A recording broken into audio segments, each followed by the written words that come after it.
Kita hari ini membahas Kristus di dalam kitab suratan Rasul Petrus ya. Kita bersama-sama akan belajar dan kita membuka 1 Petrus pasal yang kedua. 1 Petrus pasal yang kedua, ayat yang ke-7.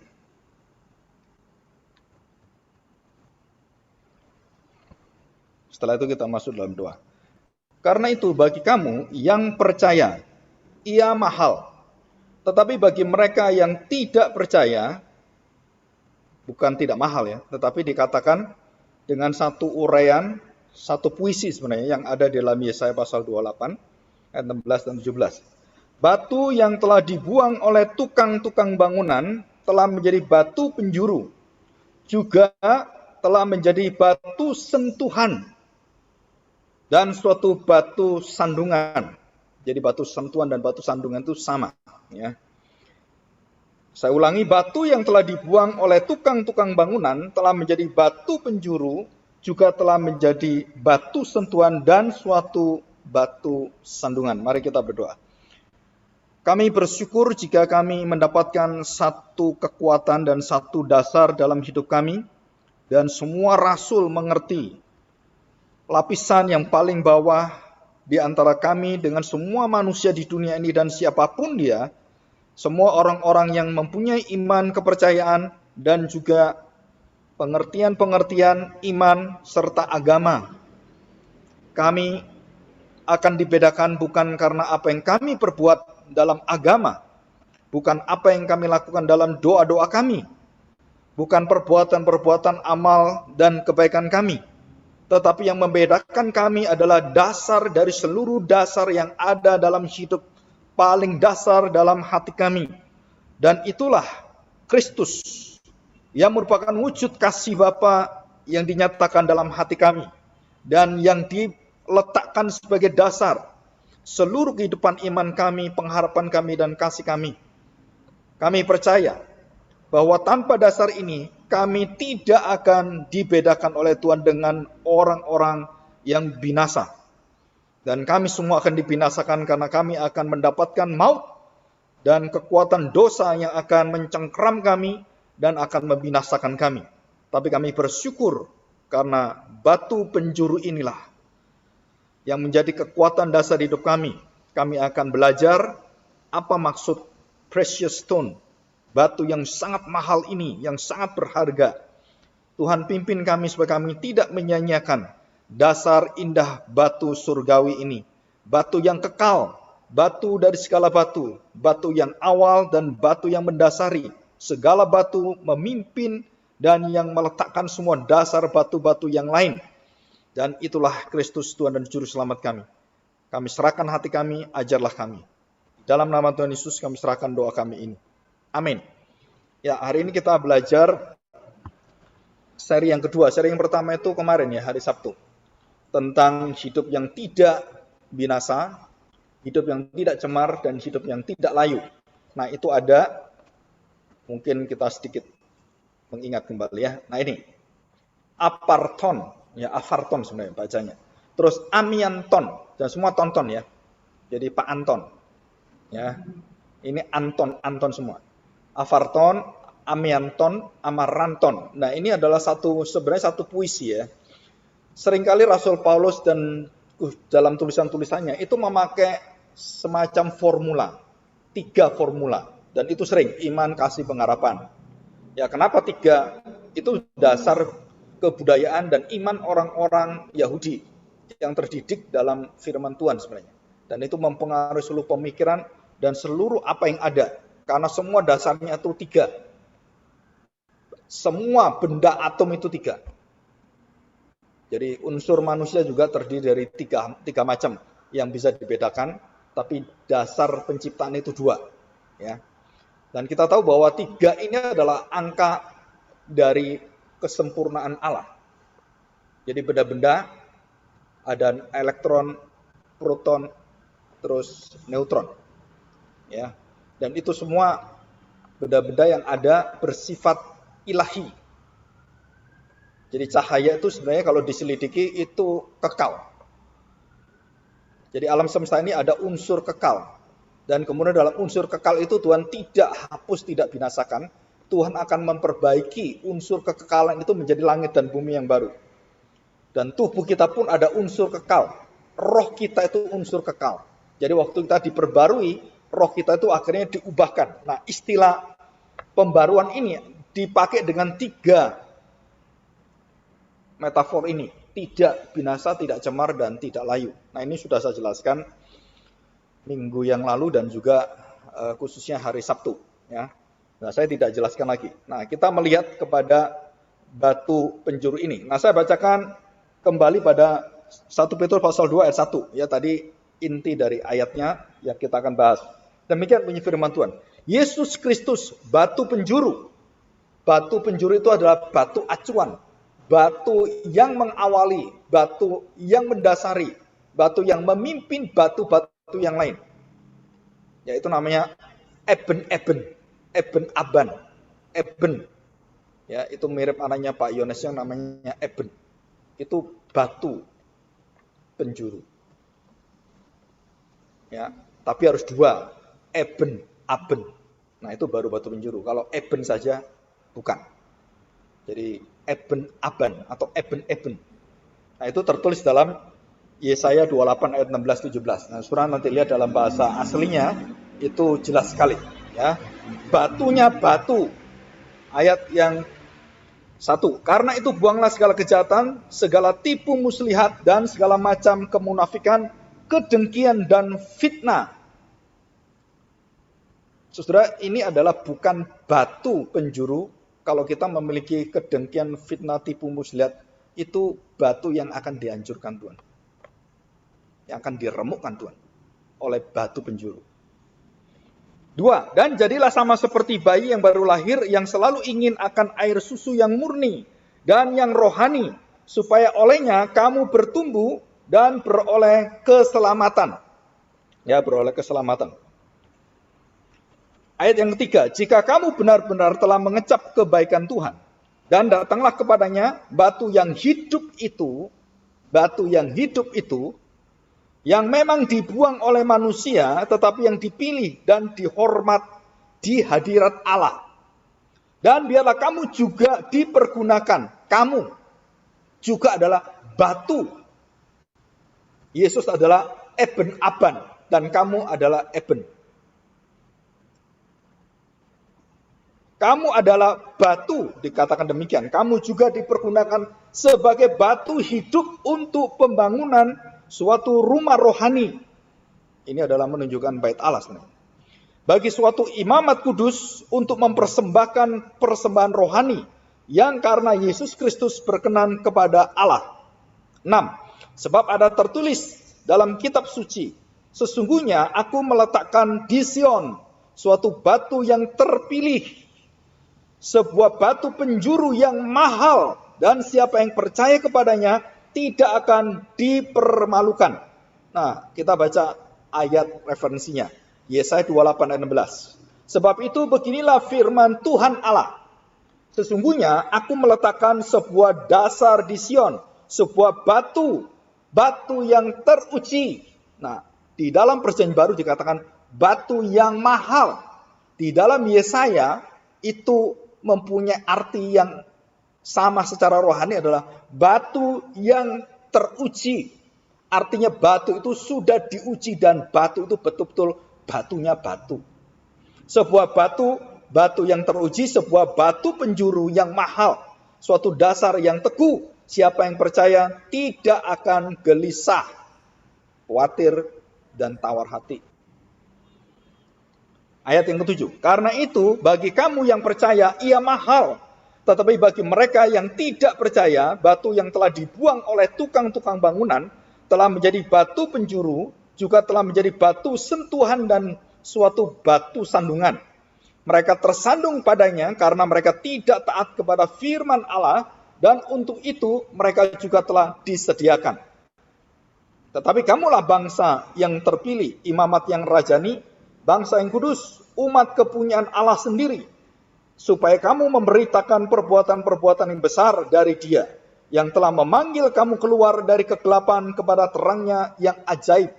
Kamu yang dahulu bukan umat Allah, tetapi yang sekarang telah menjadi umatnya, yang dahulu tidak dibelas kasihani, tidak mendapat kemurahan, tidak dikasihani, tetapi yang sekarang telah beroleh belas kasihan. Kita membahas ayat ini ya, jadi ayat khusus, ayat yang ke-7. Apa maksudnya batu acuan, batu penjuru, atau batunya batu? Kalau orang Jawa mengatakan batu hitam yang dari kali yang gede sekali, itu batu hitam berasal dari gunung meletus. Yang paling bagus itu berasal dari dalam perut bumi dan kemudian meletus, buas, dan loncatlah batu-batu itu. Kemudian dingin, dari panas sekali kan, berapa ribu derajat itu, terus dingin dan dia membeku dan menjadi batunya batu. Jadi semua batu kena batu ini hancur semua.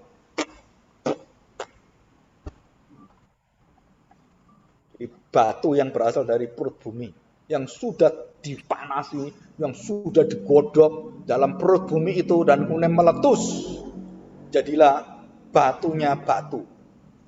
Dan orang-orang Belanda zaman dulu, rumah-rumah zaman dulu di Bandung juga banyak, atau di Surabaya, atau museum-museum yang sangat kuno, bangunan-bangunan sangat kuno, hampir semua pakai batu hitam sebagai dasar. Ya, sekarang ini kita pakai semen. Sama saja sih, batu yang dihancurkan terus dikasih cat-cat yang bisa pecah semuanya dan kemudian jadi debu dan dikasih air terus menyatu lagi. Jadi batu fondasi ya. Nah, itu juga yang baru. Tapi yang lama yang di dalam Alkitab dan juga dalam Perjanjian Lama semua zaman-zaman dahulu itu batunya batu hitam, batu kali, batu yang dari gunung itu. Dan batu itu bisa ada yang kecil, ada yang gede sekali. Saudara pernah lihat batu hitam besar? Kira-kira gede itu hampir 1 truk. Besar sekali. Nah, saudara, di Stonehenge atau ada batu yang terletak satu sama lain, gedenya itu minta ampun, saudara. Dan bisa numpuk semua batu itu sampai di atas. Dan semua orang tanya, ini ngangkutnya pakai apa? Kok bisa ada di atas seperti itu? Sampai hari ini banyak teori-teori mengatakan, oh ini ada suatu kekuatan yang gaib gitu ya. Ada roh-roh yang mengangkat itu semua. Seperti Loro Jonggrang dan cerita-cerita yang dulu zaman nenek moyang kita yang takhayul. Dan itu takhayul semua itu. Nggak ada. Itu kan cerita dibuat manusia. Itu Borobudur itu yang ngerjain itu jin. Yang meletakkan batu-batu yang gede sampai ke atas. Saudara, Menara Babel juga jin. Enggak, Menara Babel itu manusia. Saking hebatnya manusia. Batu-batu yang besar caranya gimana? Dan itu ada caranya. Dan dikerek. Dan pakai tali, pakai itu ada caranya. Manusia pintar sekali. Ya, bukan seperti kita yang nggak ngerti apa-apa. Nah, kita belajar ini. Batunya batu dalam Perjanjian Lama disebut sebagai eben-aben atau eben-eben, ya, berharga. Nah, saudara, istilah berharga dengan mahal dalam bahasa Indonesia, dalam terjemahan bahasa Alkitab dikatakan mahal. Nah, mahal ini punya kelemahan. Apa kelemahannya? Belum tentu barang mahal berharga, barang berharga belum tentu mahal. Tapi Alkitab mengatakan berharga. Mahal itu menunjukkan sesuatu yang tidak bisa dijangkau sebenarnya. Jadi kamu ditebus dengan darah yang mahal, bukan darah ayam, bukan darah gajah. Gajah kan mahal, kan gede. Atau kuda Nil, bukan. Tapi darah anak domba. Jadi bukan darahnya itu secara literal, tetapi darah yang membawa, yang nyawanya itu siapa. Nah, itu artinya mahal itu di situ. Artinya berharga. Mengapa berharga? Karena darah itu adalah nyawa. Jadi bukan batu, bukan barang, bukan benda, tapi itu nyawa Kristus. Dan nyawa Kristus adalah nyawa dari Tuhan. Yesus Kristus, anak Bapa surgawi. Dan itu diberikan. Dan itu harganya, saudara. Gak ada yang bisa ditimbang dengan harga Kristus. Saudara, kadang-kadang kita harus berpikir berulang-ulang dalam perenungan kita tiap hari. Kenapa? Nah, nanti kita belajar. Saudara, jika kita tidak meletakkan Kristus sebagai dasar hidup kita, dan kita tidak dibangun, dan dikatakan Alkitab tadi, kamu adalah batu yang hidup, batu yang akan dibangun, dan batu akan membangun dirimu. Dan jika batu yang menjadi batunya batu yang nanti kamu bangun, itu bukan Kristus, bukan eben aban, dan bukan precious stone, bukan batu penjuru, maka yang kamu bangun itu akan menghancurkan dirinya sendiri. Seluruh apapun yang kita bangun. Dan Tuhan tidak pernah mengizinkan di dalam kerajaannya ada batu yang lain yang bisa didirikan di dalam rumah Allah, di dalam gerejanya. Jadi semua yang bersifat egoisme, batu-batu yang, tanda petik, yang bukan berasal dari Kristus, bukan berasal dari darah Kristus, dan batu kita membangun pelayanan kita, membangun keluarga kita. Saudara, waktu ditumpuk, saudara tahu? Tuhan mengatakan, dan juga di dalam Yesaya dikatakan, Matius, coba ya, kita lihat ini, ayat ini. Matius 21 ayat 44. Kita supaya belajar ini. Matius 21 ayat 44. Nah, saudara, ini berkaitan ya. Ayat 42, kata Yesus kepadanya, belum pernahkah kamu baca dalam kitab suci? Dan ini diulangi, Yesaya 28, 16, 17. Oleh Tuhan Yesus sendiri. Jadi kenapa saudara kita harus Christ Center preaching, Christ Center teaching, dan Christ Center living. Dan saya terus-menerus mendorong gereja-gereja di Indonesia untuk kembali pada Injil Kristus yang sudah ditinggalkan. Karena hati Rasul, semua hati dalam Alkitab itu menjunjung tinggi Kristus, ditinggikan, dimuliakan, dipelajari, dan dinikmati, dan semua tentang Kristus semuanya. Bukan tentang systematic theology, bukan tentang pengajaran-pengajaran yang memuaskan pikiran kita, bukan. Semua berkaitan dengan satu pribadi ini. Jika tidak, saudara, semua bangunan kita hancur, saudara.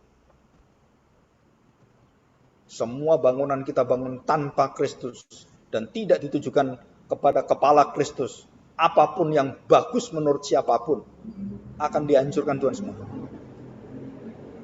Pelayananmu, organisasimu semua hancur semua. Dan tidak akan yang bertahan. Hanya yang di dalam Kristus yang bertahan sampai kekal. Dan saya percaya itu karena ada tulisannya dalam suratan Rasul. Saudara, dikatakan Tuhan Yesus kepada mereka, belum pernahkah kamu baca dalam kitab suci, batu yang dibuang oleh tukang-tukang bangunan telah menjadi batu penjuru. Hal itu terjadi dari pihak Tuhan. Bukan kamu. Daulat Tuhan, sovereignty of Lord. Sovereignty of God. Jadi bukan dari pihakmu. Hal itu terjadi dari pihak Tuhan. Suatu perbuatan ajaib di mata kita. Jadi batu itu dibuang, itu adalah rencana Tuhan. Kamu menolak Kristus, membunuh Kristus, menyalibkan dia, itu rencana Bapa. Dalam arti bahwa kejahatan-kejahatan itu ditetapkan oleh Tuhan. Dan kamu yang tanggung jawab, Tuhan yang menetapkan. Loh kok enak Tuhan? Ya, itu hak Tuhan. Di pihak Tuhan. 43. Sebab itu aku berkata kepadamu bahwa kerajaan Allah akan diambil daripadamu. Karena batu itu kamu tolak, tidak ada kerajaan yang tanpa batu Kristus sebagai dasarnya. Kerajaan Allah akan diambil daripadamu dan akan diberikan kepada suatu bangsa yang akan menghasilkan buah kerajaan Allah. Siapakah bangsa yang baru itu? Yaitu bangsa imamat rajani yang kudus. Di dalam darah Kristus dan dibangun dalam batu penjuru yang baru. Dibangunlah bangunan yang baru. bangsa yang baru, Israel yang baru. Israel yang sejati. Nah, 44, saudara. Ini adalah ayat yang ditambahkan ya. Dan barang siapa jatuh ke atas batu itu, ia akan hancur, dan barang siapa ditimpa batu itu, ia akan remuk.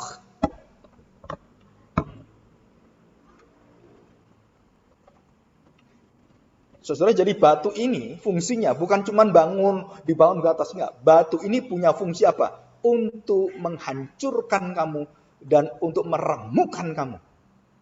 Dan itu fungsi batu kita juga. Saudara, jika saudara adalah seorang yang jujur, kudus, dan mau hidup bersama dengan kebenaran Tuhan, maka kamu akan ditolak dan kamu akan ditimpa dengan fitnah, dengan kejahatan-kejahatan manusia. Dan batu penjuru yang ada dalam diri kita itu, waktu mereka menimpa dengan batu-batu fitnah, dengan kejahatan-kejahatan batu-batu itu semuanya. Saudara, karena kamu batu yang hidup dalam dasar batu, yang mendasari batumu, hidupmu adalah Kristus. Maka semua batu yang menimpa kamu, yang juga menimpa Kristus, dikatakan di sini, saudara, ia akan hancur.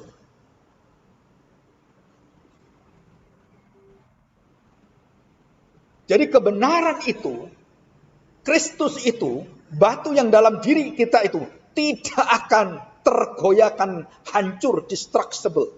Nggak bisa dihancurkan, dilumutkan, diluluhkan, nggak bisa.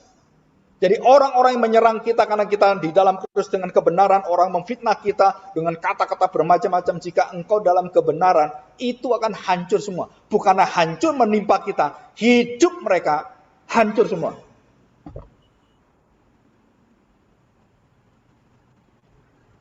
Saudara, berkali-kali saya katakan, jika kamu berperkara dengan seorang hamba Tuhan, dan dia hamba Tuhan yang jujur, hamba Tuhan yang benar, engkau tidak tahu, engkau sedang bermusuhan dengan Allah sendiri. Dan apa yang kamu bangun tanpa kebenaran, dan suara daripada Yesaya mengatakan, bertobatlah, kamu tidak mau bertobat. Yeremia, Yeskel, nabi-nabi semua berkata, dan kamu tetap, aku hancurkan kamu semuanya. Dan aku buang Israel, aku buang gereja, aku buang semuanya. Semua yang di dalam itu semuanya, aku hancurkan semuanya. Jadi bukan hanya sebagai patokan untuk membangun kekudusan, bukan. Yang tidak kudus, Tuhan hancurin semuanya. Dan termasuk apa yang kita perbuat dalam hidup kita, pribadi kita. Yang tidak berkenan pada Tuhan, saudara, Tuhan akan hancurkan. Dosa-dosa kita, Tuhan akan hancurkan. Supaya itu tidak berperkara lagi dalam hidupmu. Bagaimana Tuhan menghancurkan dosa kita? Dengan pertobatan, dengan remuk redam hatimu. Dan engkau berdoa dengan sungguh-sungguh. Dan dosamu dihancurkan Tuhan. Hancurnya hatimu itu menunjukkan bahwa engkau sedang menjadi batu yang hidup. Banyak orang yang tidak tahu. Banyak orang yang mengatakan batu penjuru. Tapi fungsinya kadang-kadang kita tidak belajar dengan baik. Maksudnya tuh, wah gagah perkasa di Gunung Sion. Waduh, yang kita lihat tuh perkasanya doang. Tapi kita nggak pernah lihat Kristus sebagai batu penjuru. Batunya batu hitam itu. Batu yang menjadi batu acuan. Batu yang punya kekuatan. Itu menghancurkan semua batu-batu rajam yang menimpa kepada dia. Fitnah itu hancur satu persatu. Dan kebenaran, kekudusan, dan ketulusan Kristus. Dan hidup yang betul-betul adil, maka itu semakin menyala. Dan semakin kita memusuhi batu yang bersama dengan Kristus, batu yang hidup itu, saudara tahu, engkau sedang membongkar menelanjangi dirimu, dosamu sendiri.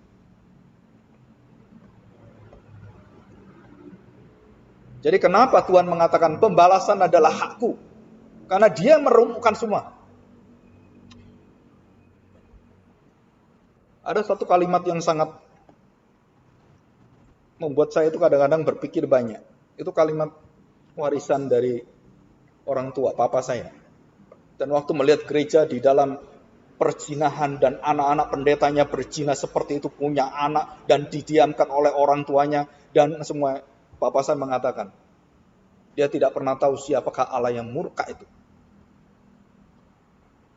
dan engkau bangun dengan perzinahan, dengan kejijikan seperti itu, engkau tidak akan bisa bertahan.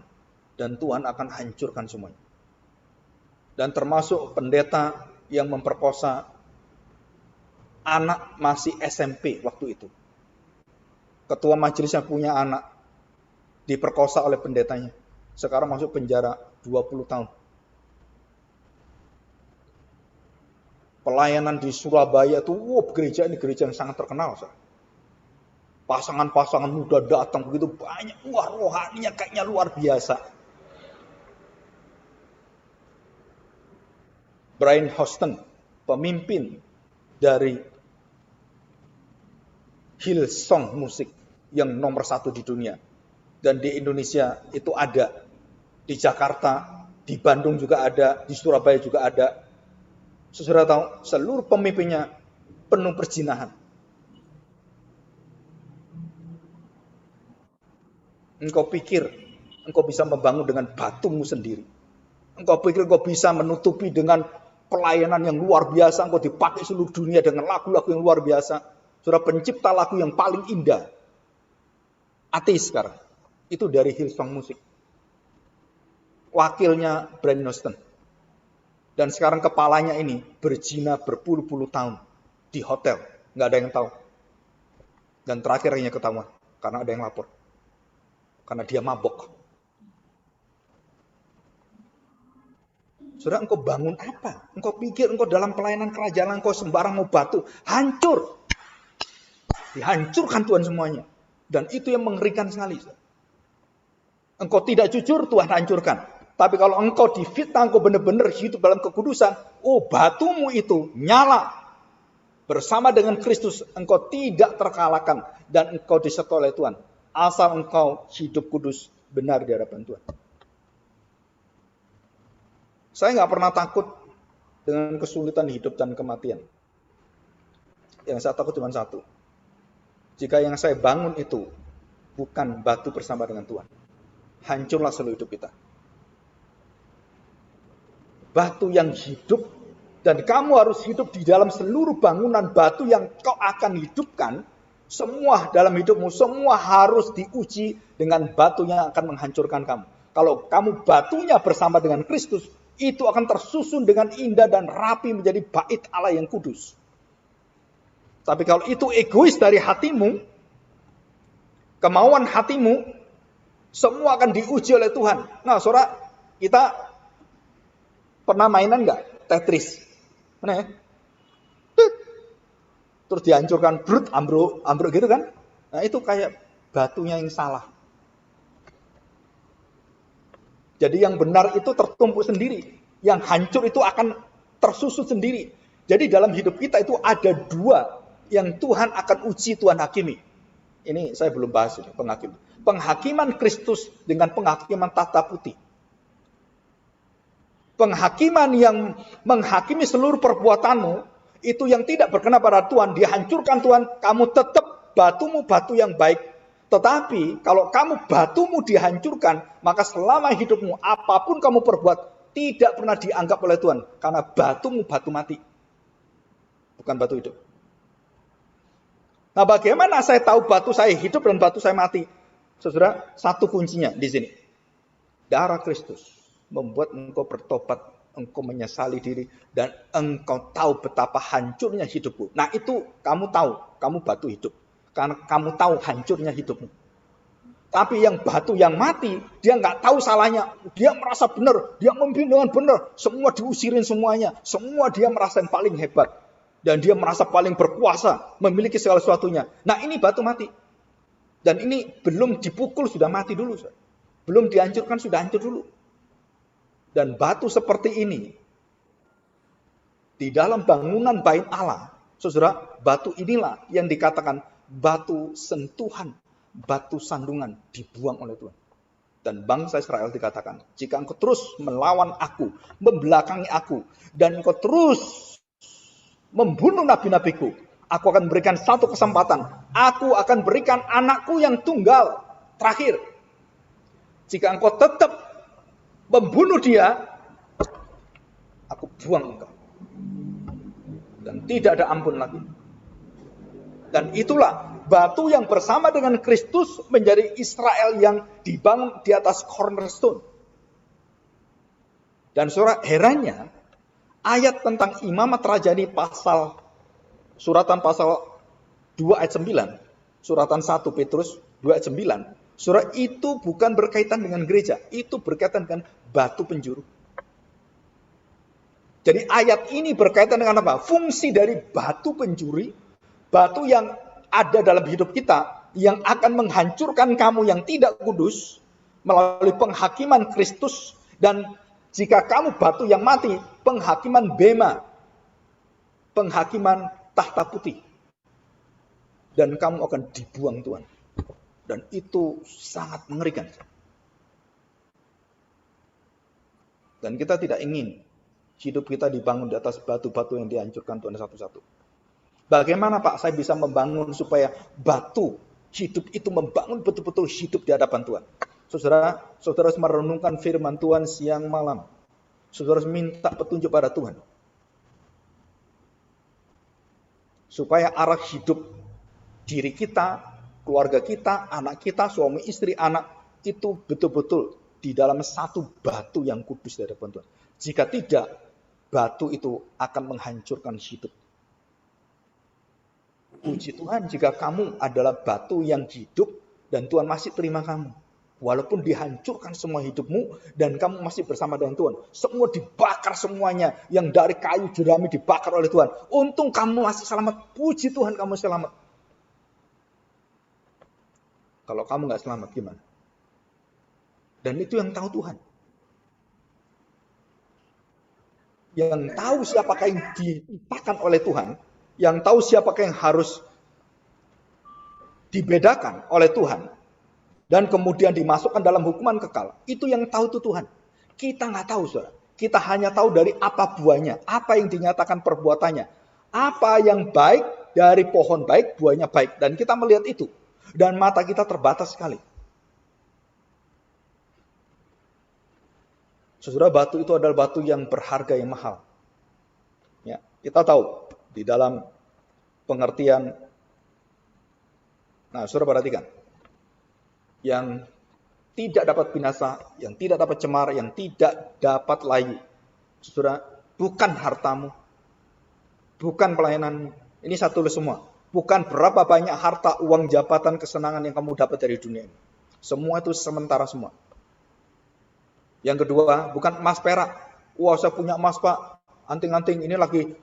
Ini lagi hari-hari yang mendekati seperti ini. Toko emas itu, penuhnya luar biasa. Macet kayak. Karena saya begitu keluar gang, toko emas ABC, Safari. Itu macet ya. Orang berbondong-bondong beli emas. Kenapa? Duit banyak. Mas Agung, Mas Heri, mas yang lain. Beli emas yang banyak. Wah, emasnya banyak sekali. Setelah selesai, jual lagi. Kenapa? Untuk matching aja. Oh, orang kaya pakai emas. Gelangnya emas. Semua emas. Ada yang palsu juga. Nggak tahu juga. Saudara, bayangkan dunia ini begitu tertarik dengan kemahalan berharga secara fisikal. Dan Tuhan sama sekali tidak tertarik dengan hal seperti ini, saudara. Jadi saya beritahu, saudara. Billy Graham waktu ditinggal oleh penyanyinya yang sangat luar biasa, ya, suaranya luar biasa bersama dengan dia. Terus kemudian kecelakaan. Penyanyi itu mengatakan demikian. Aduh, aku sudah nggak bisa melayani Tuhan lagi. Suara saya nggak bisa, tangan saya nggak bisa. Aduh, saya udahlah selesai. The end of our life. Dan dia cacat. Terus kemudian ada pemain piano juga sama, yang selalu mengiringi Billy Graham main piano. Kecelakaan, hancur tangannya, nggak bisa kembali main lagi piano, dan nggak mungkin main piano karena udah kaku dia, hancur. Saudara, semua orang mengatakan, sudahlah kamu nggak bisa melayani. Tapi dengan roh Tuhan, Billy Graham berkata, bagi orang seperti engkau Mungkin orang melihat tidak bisa kamu melayani lagi. Tapi bagi Allah, engkau adalah batu yang hidup. Dan sekarang dia menjadi pemimpin kelompok doa. Di kota-kota di mana Billy Graham akan datang, dia mengontrol. Kota-kota kalau mau datang Billy Graham, itu minimal 1 tahun lebih doa dulu. Mau ngundang Billy Graham boleh. Ditanya, udah doa belum? Belum, nggak akan datang. Indonesia pernah mengundang Billy Graham, ditanya, udah doa belum? Nggak datang. Apalagi Billy Graham dilarang di Indonesia. Karena orang-orang tahu kuasanya dia luar biasa. Saudara. Kalau dia datang, wah, itu satu stadion bisa berlimpah-limpah. Karena namanya yang sangat besar dan dipakai Tuhan. Dan dia tidak pernah diizinkan ke Indonesia. Dan Billy Graham orang yang tahu bagaimana melayani. Dan waktu pemain pianisnya, tangannya hancur dan menangis-menangis. Dan dia ngomong, aku gak bisa melayani lagi. Gak bisa tampil di depan orang lagi. Gak ada harganya saya. Billy Graham mengatakan, mungkin bagi orang kamu gak ada harganya. Bagi dirimu kamu gak ada harganya. Tapi Allah melihat kamu adalah batu penjuru. Kamu adalah emas yang murni. Dan dia tanya gimana. Akhirnya Tuhan kasih jalan dan dia menjadi pemimpin doa. Bukan mijet piano lagi. Dia tangannya terlipat berdoa terus. Dan dia dipakai Tuhan dengan luar biasa. Semangat doanya, kekuatannya. Wah, susah. Kota-kota itu digerakkan dengan pemimpin orang ini. Jadi dia sekarang tidak lagi tampil di depan. Tidak lagi berharga. Terus orang melihat luar biasa. Enggak, dia di belakang terus. Dia berdoa. Dan dia bersama dengan Tuhan. Dan Tuhan mengatakan ini loh yang berharga. Tidak ada manusia melayani tidak mau dikenal orang. Wah, saya berkhotbah orang. Enggak. Semua orang itu ingin semua orang kenal kita. Wah, saya ini bagus melayani luar biasa ya. Wah. Saudara, Tuhan tidak pernah lihat itu sebagai ukurannya. Batu penjuru dalam hatimu, itu ukurannya. Kerendahan hati Kristus. Mau nggak kamu saling melayani? Mau nggak kamu saling mengampuni? Mau nggak kamu mendoakan musuhmu? Nah, itu yang berharga. Itu yang dikatakan batu hidup. Ya.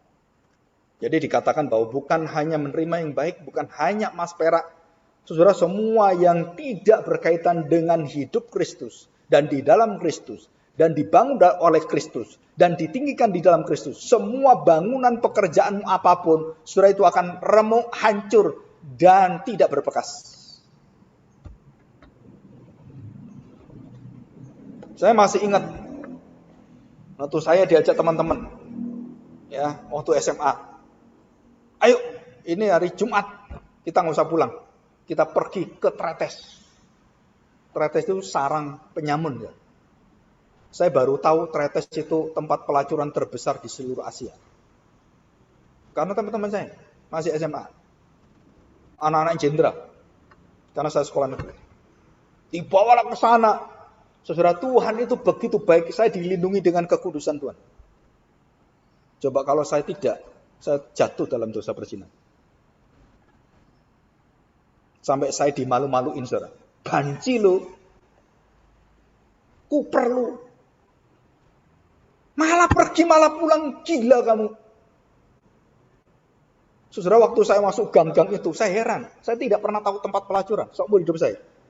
Tapi hari itu saya dibawa tempat pelacuran yang terbesar. Yang satu gunung itu pelacuran semua. Dan waktu masuk di gang-gang itu heran. Kenapa gang-gang ini warnanya merah. Terus kemudian kuning, biru. Dan semua wanita-wanita semua di depan semua. Terus saya tanya teman, ini tempat apa ini? Kita minum, kita senang-senang di sini. Senang-senang apa gitu? Masuk, kita daftar dulu. Begitu daftar, terus kemudian baru di depan ini. Terus ditanya, mau yang mana? Ayam dari negeri atau ayam Bangkok? Gak ngerti saya. Maksudnya apa? Negeri Bangkok itu apa? Ayam negeri itu artinya pelacur dalam negeri. Ayam Bangkok pelacur dari luar negeri. Harganya beda. Saya pikir ayam goreng gitu, saudara. Kita mau makan apa? Gila. Kamu gak ngerti? Ya ngerti. Begitu dia ngomong, oh kita lagi gini. Wah, roh Tuhan dalam hati saya itu memberitahu saya, lari. Dan saya lari. Saya nggak punya uang. Bagaimana saya bisa pergi? Saya ikut nebeng truk. Ke Surabaya nggak? Nggak. Ke daerah apa? Sidoarjo, Mojokerto. Nggak bisa. Cari. Sampai hampir berapa? 1 jam lebih. Akhirnya ada truk yang nampung. Yaitu apa itu yang hasil bumi, rumput apa gitu. Ah udahlah nggak apa-apa. Yang penting saya pulang. Terus saya telepon mama saya. Saya lagi di sini. Ngapain kamu? Jam 11 malam di tempat jalanan. Terus saya nggak cerita. Sampai hari ini saya diam aja. Nah, apa yang saya kerjakan, yang saya jalankan semua itu adalah kesia-siaan. Waktu saya sia-sia, hidup saya sia-sia, semua sia-sia. Nggak ada gunanya. Dan itu akan dihancurkan Tuhan. Dan itu menjadi satu kenangan yang memilukan dan yang meremukkan hati kita. Dan bersyukur Tuhan, saya nggak sampai jatuh di sana. Coba saya jatuh, saya nggak bisa ngerti itu masa depan saya Pak seperti apa. Ya, oke. Nah, saudara kita masuk yang terakhir ya. Kita lihat Matius 1 Petrus pasal 2 ayat 8. Mereka tersandung padanya karena mereka tidak taat kepada firman Allah dan untuk itu mereka juga telah disediakan. Disediakan apa? Saudara, kehancurannya. Disediakan semua waktunya yang akan menyatakan batu penjuru itu akan membuang batu-batu yang tidak menerima batu penjuru. Walaupun kamu dulu adalah batu-batu pilihan yang akan dibangun bersama dengan dia. Kamu menolak, Tuhan stop semuanya. Dan dikatakan di sini, saudara, ayat ini menunjukkan pada Yesaya 8 ayat 14-15. Ia akan menjadi tempat kudus tetapi juga menjadi tempat batu sentuhan dan batu sandungan bagi kedua kaum Israel itu, serta menjadi jerat dan perangkap bagi penduduk Yerusalem. Dan banyak di antara mereka akan tersandung, jatuh dan luka parah, tertangkap dan tertawan. Jadi kalau kamu tidak menerima aku sebagai batu gunung yang kudus, batu penjuru, batu Sion, maka hidupmu akhirnya terserak hancur dan kamu akan papa, terlena, miskin dan menjadi bangsa yang terhina dari segala bangsa yang ada. Dan engkau Israel yang dari tertinggi aku hancurkan menjadi yang terhina. Dan itu katakan Tuhan. Tuhan sediakan semuanya. Jika kamu baik, kamu bersama dengan Tuhan. Jika kamu melawan Tuhan dan kamu terus membelakangi aku dan engkau menolak dan memberontak dan menyembah Allah lain, mengandalkan Raja Asyur, mengandalkan Raja Aram, mengandalkan Raja Babilonia, mengandalkan semua itu, aku buang engkau, aku hancurkan semuanya, dan Tuhan tidak kasih lagi tempat. Jadi Israel sekarang tinggal sisa dan bersama-sama dengan Tuhan. Jadi kita akan menjadi Israel yang baru. Dan itu berlaku bukan hanya untuk Israel, berlaku juga untuk kita. Jadi kita harus tahu bahwa semua yang kita kerjakan di dalam hidup kita, semua, saudara-saudara harus dibangun di atas batu. Nah, apa artinya dibangun di atas batu penjuru itu? Saudara harus tahu, batu penjuru adalah batu yang pertama dan dia mengarahkan seluruh batu dasar. Jadi seperti ini batu pertama kali, batu penjuru. Ya. Dan kemudian batu ini, semua dasar semua adalah batu penjuru. Ini bangunan. Dan batu yang dibangun di atasnya, itu mengikuti seluruh arah batu yang ditunjuk oleh batu ini. Semua. Bangunan apa, itu ditentukan oleh batu penjuru ini. Dan waktu dibangun di atasnya, menurut cara batu ini, menurut batu penjuru. Dan isinya apa? Semua kualitas dari batu ini. Sampai bangunan selesai, dan kepala itu baru tiba.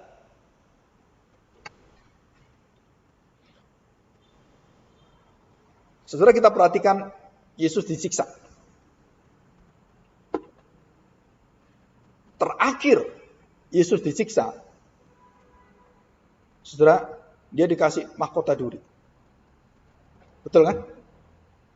Dan satu disalibkan.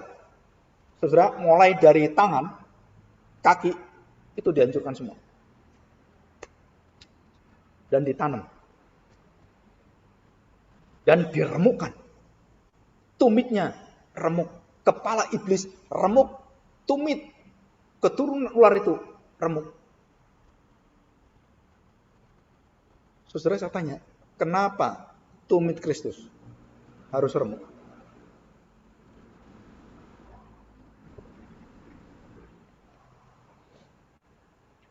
Saudara, disitulah iman Kristen, ibadah kita dimulai dari kaki yang diremukkan. Dan kita akan dimuliakan, ditinggikan dengan kepala yang disalibkan. Dan itu kunci rahasia ibadah kita sejati. Memulai dengan remuk kaki kita. Mulai dengan pelayanan semuanya, bekal hidup kita dimulai dengan apa? Dengan kehancuran semua, dengan lutut, tumit yang berteluk dan hanya mengandalkan Tuhan. Dan kamu tidak bisa berdiri lagi karena tumit itu hancur, kamu gak bisa berdiri.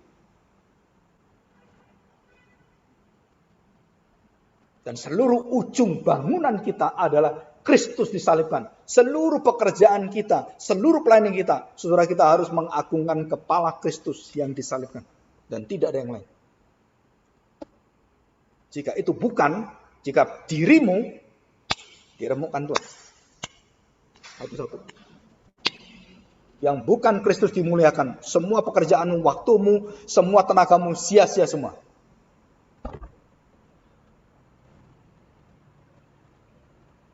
Terus saya tanya, Pak, bagaimana sekarang Kristus itu dimuliakan? Di dalam segala perkara, 1 Petrus pasal 1, ayat 1 sampai terakhir. Dikatakan, engkau harus menderita dalam segala ujian cobaan. Dan disitulah darah Kristus memuliakan seluruh hidupmu. Dan itu kuncinya. Kalau itu untuk dirimu, wah, kamu hancur, dihancurkan oleh batu penjuru. Tapi kalau itu untuk memuliakan Kristus, penderitaanmu, sakit penyakitmu, semua kesusahanmu, kesengsaraan, penderitaan semua yang kamu alami, semua engkau tahu untuk kebaikan nama Tuhan. Dan engkau tidak mencaci maki Tuhan, engkau tidak mengata-ngatai Tuhan. Dan engkau katakan, Tuhan, engkau baik dalam seluruh penderitaan saya. Engkau sungguh baik, engkau menjadi batu yang hidup, dimuliakan Tuhan. Engkau layak masuk surga. Karena dunia dengan segala isinya tidak menarik bagimu. Dan engkau hanya tertarik dengan Tuhan. Sampai kamu sengsara pun menderita, berduka cita, engkau tetap memuliakan Kristus. Nah, itu yang dikatakan engkau batu yang hidup. Hidupmu tidak sia-sia. Dan saya harapkan kita bisa seperti ini. Dalam segala perkara, kita tetap bersyukur. Dalam duka cita yang seberat apapun, kita tetap bersuka cita. Karena iman kita melebihi dari segala dosa-dosa, kelemahan kita, kelemahan keluarga kita, kelemahan pekerjaan kita. Kita memuji Tuhan dan terus melihat Dia, kepala yang disalibkan. Mari kita berdoa. Bapa, kami bersyukur di hadapan-Mu hari ini. Pujian kemuliaan hanya bagi Engkau. Tuhan, pimpin kami supaya kami tidak menyia-nyiakan hidup kami. Dan apalagi kami sudah mendengarkan. Jika kami tidak dibangun di atas dasar batu yang memimpin kami, membangun kami, yang terus membentuk kami, menumbuhkan kami, dan kami tidak seiring searah dengan batu surgawi ini, batu yang kekal, batu di atas segala batu, maka kehidupan kami akan dihancurkan dan merupakan kesia-siaan bagi kami. Tetapi sebaliknya, jika kami terus berpegang dan teguh berdiri di atas batu penjuru ini, segala hal yang terjadi dalam hidup kami, dan kami melihat kemuliaan kepala Kristus yang menjadi tujuan akhir dari seluruh kemuliaan hidup kami. Kami melihat sungguh bukan kehinaan, melihat Kristus yang mati dengan mengerikan, dengan sangat mengenaskan, dan bukan hanya biadab, tetapi tidak dijadikan seperti manusia yang biasa, manusia yang terhina. Dan disitulah rahasia iman kami dan rahasia kehidupan kami. Kami bersyukur Tuhan, karena jika kami harus masuk dalam segala ujian, cobaan, dan kesulitan-kesulitan, permasalahan dalam hidup kami tetap memandang Engkau, kami tetap setia berharap pada Engkau. Tidak berharap pada kekuatan harta benda dunia, bank, orang kaya, orang-orang yang baik sekalipun, bahkan pendeta sekalipun. Kami tetap berharap pada Engkau. Dan disitulah kami akan mendapatkan kehormatan kemuliaan yang kekal. Dan kami tetap bersukacita bersyukur di hadapan-Mu. Dan itulah iman yang menyelamatkan kami. Karena Kristus mengalahkan segala kesusahan kami. Dan Engkau sudah berhasil dan sudah mengalahkan maut dan segala dosa ini. Terima kasih Bapa. Dalam segala kehormatan, kemuliaan, dan kejayaan, Engkaulah andalan dan kekuatan hidup kami. Terima kasih Bapa yang baik. Kami serahkan doa ini dalam nama Tuhan kami, Yesus Kristus. Haleluya. Amin. Saya serahkan kembali pada